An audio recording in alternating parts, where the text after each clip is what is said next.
guys, ting entrance ni Caviteña. So doon ng mga parking area. Ayan. So lakad kayo dito, medyo maputik. Ayan. Okay, ito yung makikita nyo sa bungad. Ayan. Alright. Doon, yan ang defense place. Alright guys, andito tayo ngayon sa Caviteña Resort. Alright, so ito na yung setup team. At nandun yung aking mga kasama. So ito yung Caviteña, no?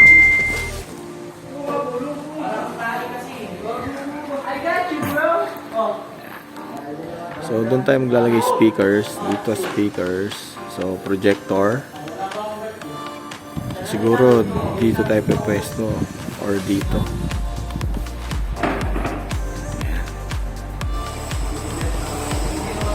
So ito yung Caviteña Resort. Meron sila dito yung mga pwede nyong gamiting mga rooms. Ganda, lawak. May mga cottages. Yan. Siguro dito kasya yung mga 50 to 70 packs. Ito yung mga tropa natin. Ayan. Lalakas.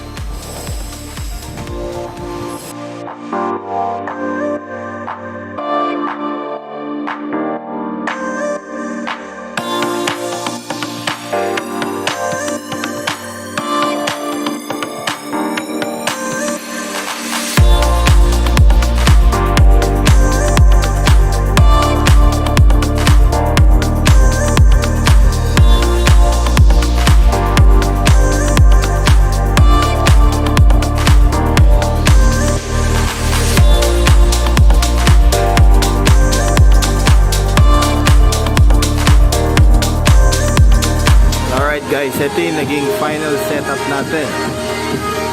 Okay, so meron tayo dito Kevlar speakers, 800 watts. So naka-passive tayo ngayon. So inakala nating open pero indoor pala, pero okay din siya. So meron tayo itong projector, screen, backdrop lights, meron dyan. And then meron tayo dito frontal lights. So yun, doon tayo nakapwesto. So, ang ganda ng kinalabasan ng ating setup. So, yung dalawa pala na yun, tinuturuan natin yan paano mag-setup. Alright. Guys, umuulan ngayon dito, umuulan dito. Ang lakas ng ulan. Ayan, lakas ng ulan.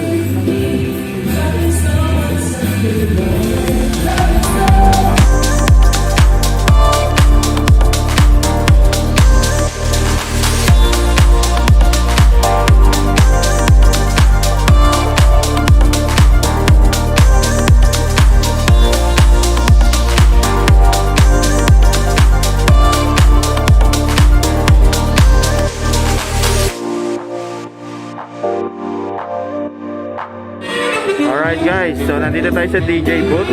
Ayan na, nagdadatingin na yung mga bisita natin. Alright, so gamit pala natin, naka-passive tayo. Meron tayo dito amplifier, Kevlar GX2000 integrated. So yan ang gamit natin dyan para pumares dito sa 800 watts natin. And then meron tayong mixer, meron tayong light controller, DMX, laptop, projector, frontal lights, and then ang backdrop lights natin. Ayan. Alright. Wireless mic natin na TA, ATU. Ang lupit.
guys, no? Natapos na rin kami.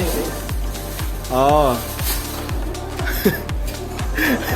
Yan, di ko kung gaano ka bago pa itong mga ano natin. Yan! Very good. Baliktad. Ay. Okay, no? Yan, no? Ligpit, yan. Turuan natin sila magligpit, eh. Oh, yan.